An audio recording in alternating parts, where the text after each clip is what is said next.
नमस्कार। धीरेन्द्र पुंडीर ऑफिशियल में आप सभी का एक बार फिर से स्वागत है। दरअसल आज हम बात कर रहे हैं वक्फ की। आप कहेंगे वक्फ का फैसला तो सुप्रीम कोर्ट कर चुका है, क्योंकि उसमें जिस तरह से सरकार ने कानून बनाया था और उसके खिलाफ तमाम सेकुलर लॉबी और पार्टियां एकजुट होकर पहुंच गई थी सुप्रीम कोर्ट को चुनौती देने के लिए कानून को। लेकिन उस कानून को सुप्रीम कोर्ट ने एक दो चेंजेस के अलावा सही मानते हुए उस पर रोक लगाने से इनकार कर दिया था। तो फिर ये नहीं कहा। लेकिन आपको मालूम होगा कि सुप्रीम कोर्ट में इस समय अगर हम ये कहें कि अलग अलग बहुत सारे मामले ऐसे हैं, सिर्फ ये एक अकेला मामला नहीं था। अलग अलग कोर्टों में ये ऐसे कई सारे फैसले पड़े हुए हैं जिसमें सरकारी संपत्ति या अलग अलग धर्मों के लोगों की संपत्ति को वक्फ संपत्ति घोषित किया हुआ है और उसको लेकर काफ़ी सारे वो चल रहे हैं। लेकिन जब तक ये मामला हिंदू धर्म से जुड़ा हुआ था, सनातन से जुड़ा हुआ था, तो इसमें पर चर्चा जरा कम थी। लेकिन इस सुप्रीम कोर्ट की सुनवाई के दौरान भी आपको एक गांव का मामला बार बार सुनता रहा। वो गांव था मुबन्नम, यानी केरल का एक ऐसा गांव जो ईसाई बाहुल्य था। उसके मछुआरे वहां लोग रहते थे और उस जमीन को वक्फ ने अपनी संपत्ति घोषित कर दिया गया था। तो उसके बाद पूरे केरल में जैसे एकदम हल्ला मच गया हो, क्योंकि जब तक हिंदू या सनातन की संस्थाएं या उनकी ज़मीनें या उनसे जुड़े लोगों की ज़मीनों पर अगर वक्फ अपनी संपत्ति घोषित कर रहा था या फिर सरकारी ज़मीनों पर, तो कोई बहुत इस तरह का हल्ला नहीं मच रहा था। हालांकि सरकार अपनी तरफ से जो काम कर रही है उस पर लगी हुई थी। लेकिन आप हल्ले को देखें तो सुप्रीम कोर्ट में बार बार इस गांव का जिक्र किया गया। तो इस गांव पे केरल हाई कोर्ट ने एक बहुत ही ऐतिहासिक फैसला दिया है। और ये फैसला सिर्फ यहाँ नहीं रहेगा, ये फैसले का असर आपको देश के दूसरे जो अलग अलग कोर्टों में हजारों की संख्या में वक्फ की संपत्ति को लेकर चल रहे विवाद हैं उन पर भी इसका फैसला पड़ेगा। क्योंकि केरल हाई कोर्ट ने जो ये कहा है, ये वक्फ के बारे में पूरी कलई खोल देता है और ये भी बताता है कि आखिर उस कानून की जरूरत क्या थी और किस तरह से इसमें सिस्टम में जब शामिल होते हैं तो कई लोग बजाय सरकारी काम करने के वो ये कोशिश करते हैं कि धर्म के नाम पर एक इस तरह की एक्टिविटी को बढ़ावा देके अगर दूसरे धर्म के लोगों की या जो सरकारी संपत्ति उस पर कब्जा हो तो कर लेना चाहिए। मैं आता हूं मुवन्नम पर। यहाँ केरल हाई कोर्ट ने बहुत ही जबरदस्त फैसला दिया है। उन्होंने कहा है कि जो मुवन्नम है, ये 404 एकड़ जमीन का मसला है, लेकिन उसमें ऐसी आवाज आपने सुनी होगी पहले भी, लेकिन ये बड़ा कैटेगोरिकली कहा कि एक दिन ताजमहल और लाल किले पर भी वक्फ संपत्ति का दावा कर दिया जाएगा, क्योंकि जिस तरह से ये दावे चल रहे हैं उसका कोई अंत नहीं हो सकता। और उन्होंने ये भी कहा, कोर्ट ने जो और कड़ा शब्द कहा, उन्होंने कहा कि जो ये है, ये जमीन का विवाद का जो ये तरीका है, ये मनमाना है, धर्म के नाम पर भूमि को हड़पने की रणनीति है। यानी वक्फ, जो बार बार ये कहा जाता है कि वक्फ कोई धार्मिक उससे ज्यादा ये इस देश में, कम से कम हिंदुस्तान में, एक जो साजिश के तौर पर जो तमाम संपत्तियां हैं, सरकारी संपत्तियां, चूंकि इसकी शुरुआत भी ऐसे ही हुई थी कि एक साजिशन ही इसका ज्यादातर हिस्सा क्रिएट किया गया था। इसमें कोर्ट जब ये कहता है तो, और वो भी हाई कोर्ट, और वो भी केरल में, और वो भी एक क्रिश्चियन बाहुल्य गांव को लेकर दिए गए मसले में, चूंकि बाकी एक मैं और गांव की कहानी सुनाऊंगा, उस पर इस तरह का जरा फैसला आने में टाइम लगा, जिसमें कि 1500 साल पुराने गांव पर 1400 साल पहले बने धर्म और इस देश में 800 साल पहले, 900 साल पहले आए हुए धर्म ने कब्जा कर लिया सनातन की उस पर गांव पर, कि वहां के मंदिर भी वक्फ से संपत्ति है। उस पर इस तरह का हल्ला बहुत कम था। लेकिन चलिए हम लोग देखते हैं कि हुआ क्या। ये मामला जो है, ये 404 एकड़ के करीब जमीन है जो केरल के एक अर्नाकुलम जिले में मुवन्नम नाम का गांव है। ये 1950 में ये जमीन मोहम्मद सिद्दीक और सैत नाम के एक मुस्लिम व्यक्ति ने फारूक कॉलेज मैनेजिंग कमेटी को एंडोर्समेंट डीड, यानी उपहार सबूत दस्तावेज के माध्यम से शिक्षा के लिए दी थी। ये एक सामान्य उपहार था, ना कि वक्फ संपत्ति। यानी क्योंकि इसमें संपत्ति को स्थायी रूप से अल्लाह को समर्पित नहीं किया गया। और इसको कोई ऐसी शर्त भी नहीं थी। और प्राप्त करता यानी जिसको ये दिया गया था, जब ये दी गई थी जमीन, तो उसमें उसको ये भी कह दिया गया था कि ये जो है बेचने, हस्तांतरित करने और जो इस पर कर चुकाने का पूरा अधिकार उसको दे दिया गया था, जिसको ये दी गई थी कि वो अगर बेचना चाहे तो ये सब कर सकता है। तो समय के साथ साथ इस जमीन पर तीसरे पक्ष यानी ईसाई मछुआरा परिवारों को ये बेचा जाता रहा। वहां रिजॉर्ट बन गए, कैफे बन गए और अन्य व्यवसाय वहां चलने लगे, जो स्थानीय लोगों का, इन 606 परिवारों का आय का स्रोत हो गए। तो इसमें फिर एकदम 2008 को एक जांच आयोग बना।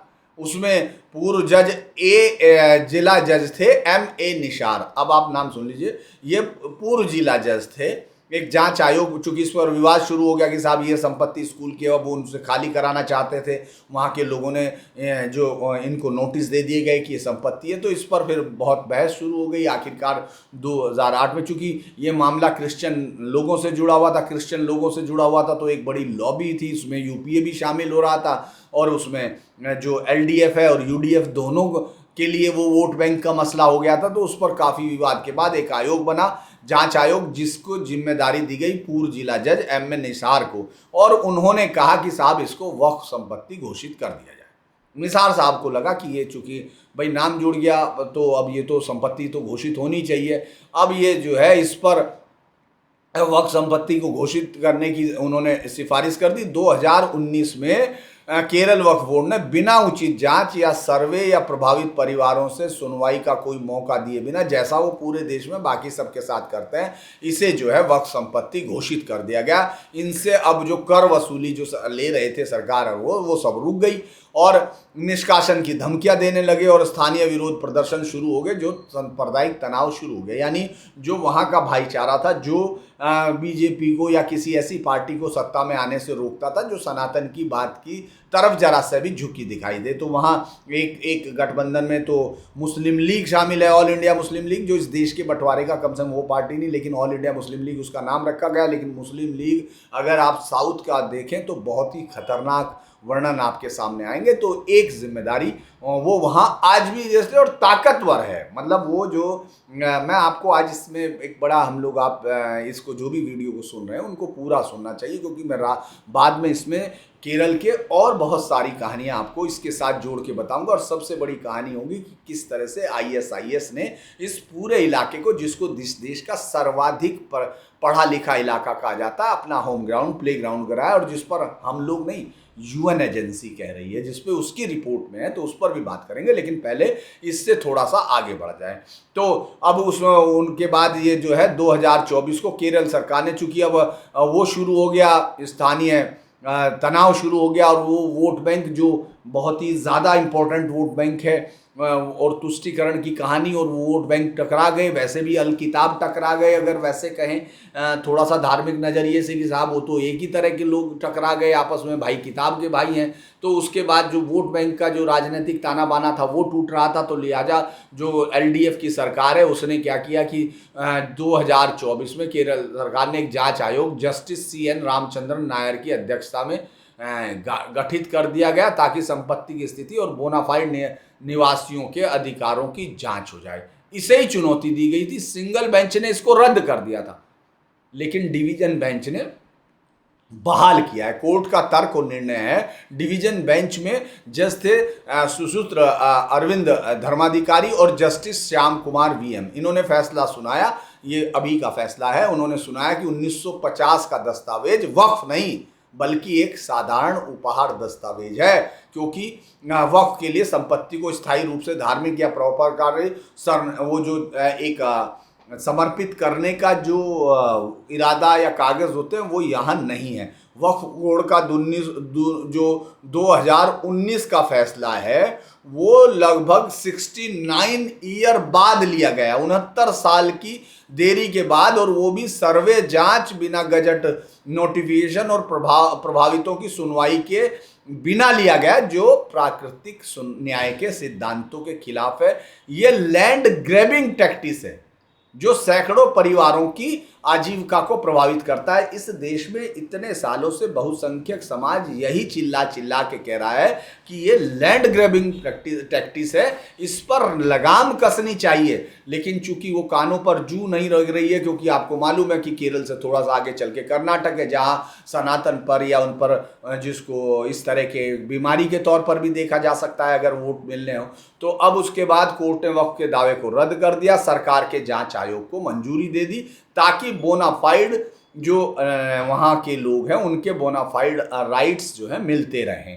अब कोर्ट ने यह भी कहा यदि ऐसे मनमाने दावों को न्यायिक मंजूरी मिली तो यह संवैधानिक अधिकारों यानी आर्टिकल 19, आर्टिकल 21 और 300A का उल्लंघन होगा। दरअसल ये बात बार बार तमाम लोग कोर्ट में पहुंचकर समझाने की कोशिश करते हैं कोर्ट को कि साहब ये जिस तरह का ब्लैंकेट ऑर्डर इसको देने का, जिस तरह की ताकत कांग्रेस सरकार ने वोटों के लालच में इनको दी है, वो कानून, वो इस देश के संविधान की मूल आत्मा के भी खिलाफ है, जो वैसी लिखित है उनके भी खिलाफ है। तो ये कोर्ट ने कहा, और जो उसने फैसला दिया उसको मैं कुछ चीजें पढ़ देता हूं। फैसले में जस्टिस श्याम कुमार ने चेतावनी दी कि यदि ऐसे मनमाने वक्फ घोषणाओं पर न्यायिक मोहर लगाई गई तो कल बोर्ड कोई भी इमारत या संरचना जिसमें ताजमहल, लाल किला, विधानसभा मंदिरम यानी केरल विधानसभा को, यहां तक कि इस कोर्ट की इमारत को भी वक्फ द्वारा किसी भी यादृच्छिक दस्तावेज के आधार पर वक्फ संपत्ति घोषित किया जा सकता है।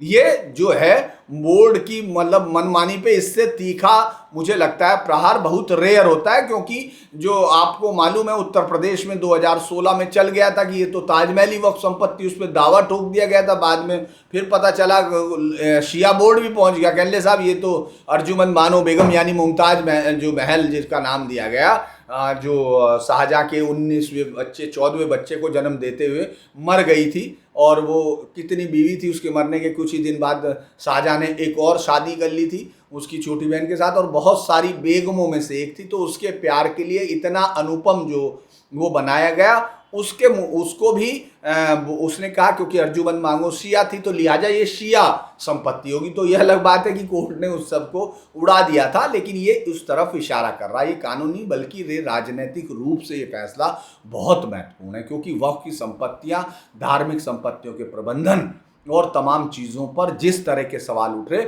उनको देखकर बहुत ज़्यादा है। इसका सिर्फ केरल पर प्रभाव नहीं है, ये तो शुरुआती प्रभाव तो यही है कि 600 परिवार ज़्यादातर ईसाई मछुआरे हैं, उनको राहत मिल गई जिनकी संपत्ति और आजीविका खतरे में थी, और इसको झूठे दावे से मुक्ति के लिए वो सालों से विरोध प्रदर्शन कर रहे थे इससे। लेकिन कोर्ट ने चेतावनी दी कि ये कानूनी जटिलता पैदा कर सकता है मतलब फैसला, क्योंकि वक्फ ट्रिब्यूनल में मामले लंबित हैं। जो मैं आपसे कह रहा हूं कि इसका मामले का अर्थ बहुत होगा, क्योंकि सीपीएम सरकार ने जांच आयोग गठित किया था, वो बहाल हो गया। ये बीजेपी और कांग्रेस, इसको वक्फ बोर्ड की आलोचना का मौका तो मिलता ही है। मुस्लिम संगठन अब इस बात को लेकर तुरंत अब इसको चुनौती दे रहे हैं और वो अब आगे बढ़ेंगे। हो सकता है इसको लेकर फिर वो सुप्रीम कोर्ट भी आए। तो ये जो चीज़ कहता है कि जो भूमि हड़पने की एक टैक्टिस जो इन्होंने बना ली है, वो इस बात के मुझे लगता है कि चूंकि ये ओरल वो है तो इसमें तो नहीं है, फैसले में तो नहीं होगा, तो उसको लेकर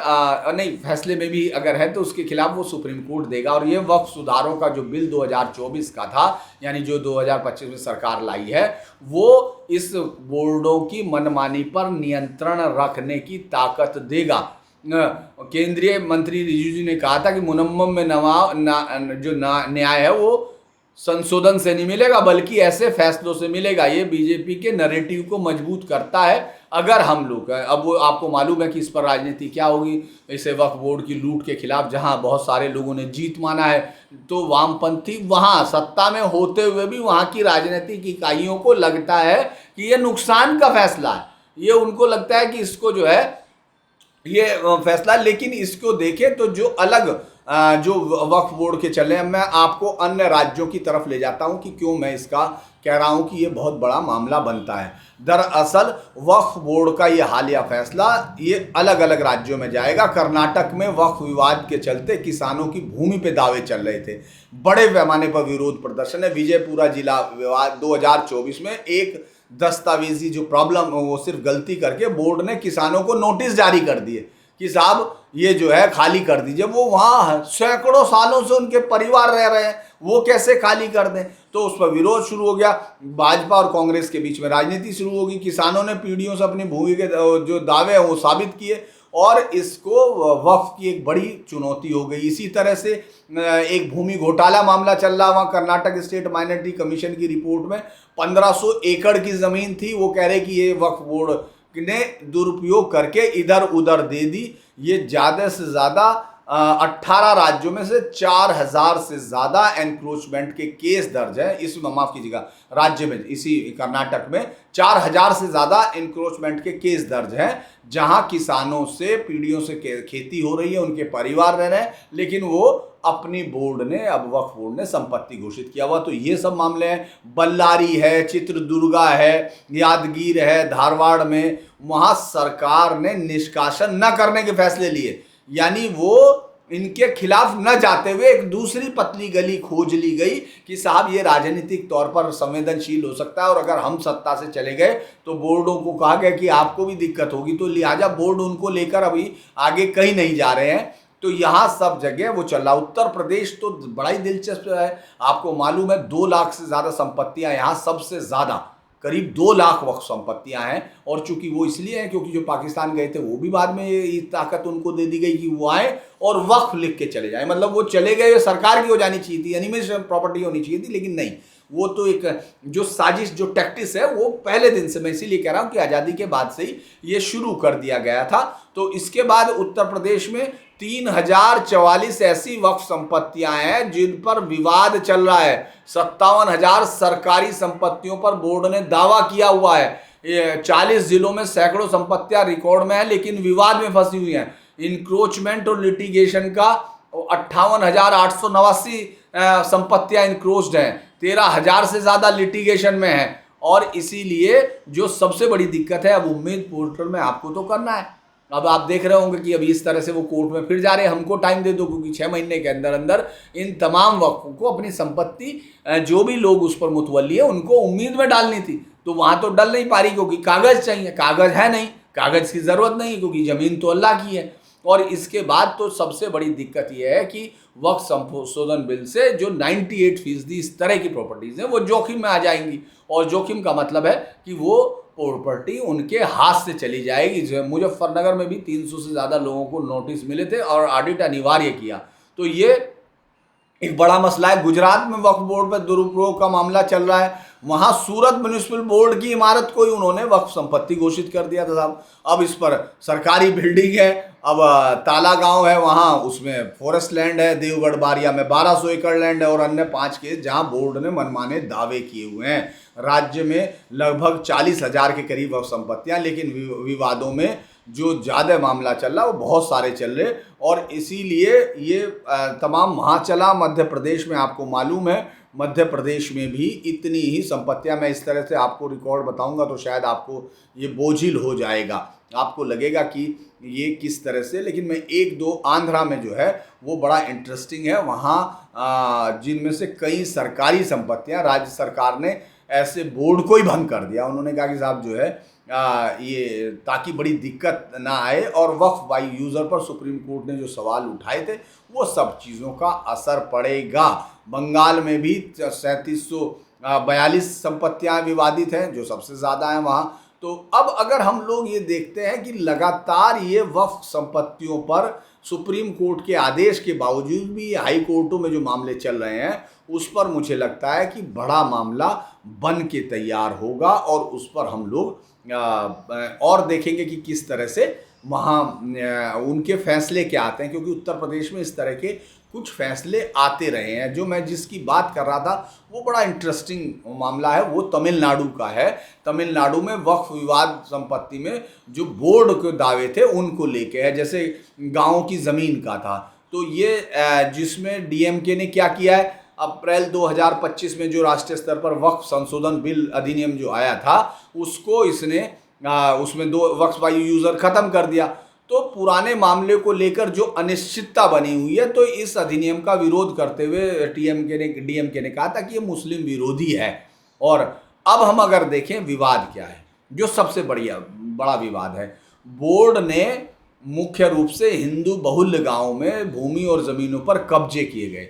और ये क्या है, ये दावे अक्सर दस्तावेजी प्रमाण की कमी के कारण हैं। जैसे थिरुचेंदुराई गांव है, ये तिरुचिरापल्ली का गांव है, तिरुचिरापल्ली का गांव है। ये 2022 में तमिलनाडु वक्फ बोर्ड ने पूरे गांव की संपत्ति यानी 389 एकड़ की संपत्ति वक्फ संपत्ति घोषित कर दिया, जिससे 1500 साल पुराना सुंदरेश्वर स्वामी मंदिर है, यानी जो मनिका व सागर स्वामी मंदिर शामिल था। गांव वालों ने, जो कि हिंदू किसान थे, उन्होंने विरोध किया क्योंकि उनके पास भूमि के दस्तावेज हैं, सारी चीज़ें हैं। लेकिन वो जो है बोर्ड का दावा था कि 18वीं शताब्दी में एक मुस्लिम दानकर्ता ने इसको आधार दे दिया, उनके पास बस कागज नहीं है। वही उन्होंने दावा किया कि उनको एक दाम दे दिया, लेकिन उनके पास कागज नहीं है।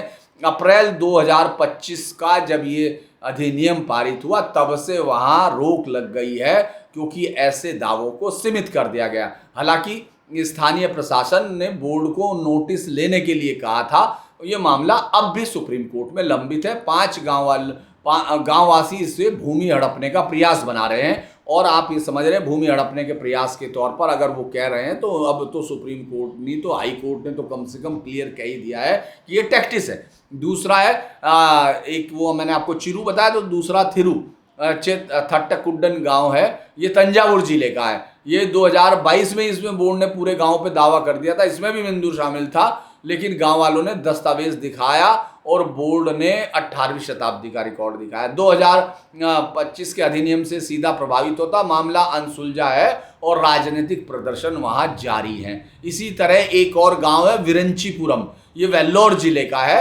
ये अप्रैल 2025 में लगभग 150 परिवारों को, हिंदू परिवार है मुख्यतः, वक्फ बोर्ड के नोटिस मिले कि उनकी जमीन जो है किलंदन नवाब मस्जिद और हजरत सैयद अली सुल्तान शाह दरगाह की संपत्ति है।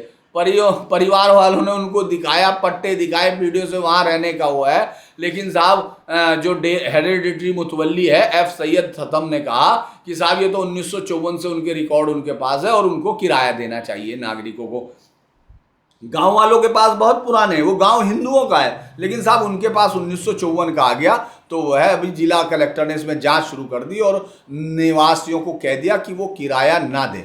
ये विवाद वक्फ अधिनियम के बाद का है, तो जो ऐसे दावों को चुनौती देता है, तो इसलिए बड़ा मुश्किल होगा। ऐसे कुल मिला के 4000 संपत्तियां हैं जो इंक्रोचमेंट और लिटिगेशन में है। डीएमके सरकार ने इस पर जो स्टैंड लिया वो बड़ा इंटरेस्टिंग है। उन्होंने कहा कि वक्फ, पहले तो उन्होंने वक्फ संशोधन अधिनियम का विरोध किया, जम के विरोध किया, विधानसभा में प्रस्ताव पारित करके इसे मानवीय अधिकारों पर हमला बताया, मतलब केंद्र के कानून के खिलाफ। उसको आप सोचिए कि क्या कहाँ एक राजनीति है। और 22 मंत्री और फिर मंत्री एसएम नासर ने 27 सितंबर 2025 को कहा कि वक्फ बोर्ड के सुप्रीम कोर्ट के अंतिम फैसले तक रिकॉन्स्टिट्यूट नहीं किया जाएगा, यानी और इस पर all India Muslim personal board ने उनकी तारीफ की, बल्कि उनको खिताब नहीं दिया, खिराज हकीकत नहीं पेश की, ये अलग बात है, लेकिन उनकी तारीफ की है। जबकि बीजेपी उसको, वही जो उसका पुराना स्टैंड है, उसने कहा है कि साहब ये जो है एक तनाव बढ़ाने वाला फैसला है। अगर मैं आपको ये कहूँ कि केरल में ये फैसला बहुत बड़ा इसलिए भी है कि वहाँ की राजनीति इस समय पूरी तरह से सनातन के खिलाफ जिस तरह से खड़ा हुआ मामला उस पर टिकी हुई है। मैं आपको इसके बाद मुझे लगता है कि क्यों भी एक इतने तमाम बात के बावजूद वहाँ कोई एक क्षेत्रीय दल आपको ऐसा नहीं मिलेगा जो सनातन की तरफ करता हो, क्योंकि उसको मालूम है इन तमाम चीज़ों से सनातन का वोट नहीं मिलता है। सनातन की जाति प्रथा उसको एक तरह से वोट नहीं करने देती, और ये राइट सिर्फ अल्पसंख्यकों को दिया हुआ है कि वो जो चाहे कहें, उसका कोई विरोध करने का आधार नहीं। तो चलिए, केरल पर तो ये बात हुई है, केरल के सहारे ये बात अगर अलग अलग हाई कोर्ट तक जाती है तो बड़ी दिलचस्प होगी। और अभी तो हम लोगों को सुप्रीम कोर्ट पर पूरा एक अभी और भी सुनवाई होनी है, चूँकि अभी तो कानून को स्टे करना और उसको करने की बात थी। तो मुझे लगता है कि वहाँ इस तरह की दिलचस्प चीज़ें आएंगी और हाई कोर्टों के इन फैसलों के बाद सुप्रीम कोर्ट मुस्लिम पर्सनल लॉ बोर्ड जरूर पहुँचेगा, जहाँ हमको अलग अलग चीज़ें और देखने को। मेरा आपसे अनुरोध है कि अगर आपको वीडियो लाइक करेंगे, आप शेयर करेंगे, सब्सक्राइब करेंगे, तो हम लोगों को मदद मिलेगी। और आपसे अनुरोध है कि आप सहायता करना चाहते हैं तो उसके लिए आप मेंबर बन सकते हैं। नमस्कार, आपसे फिर भेंट होगी।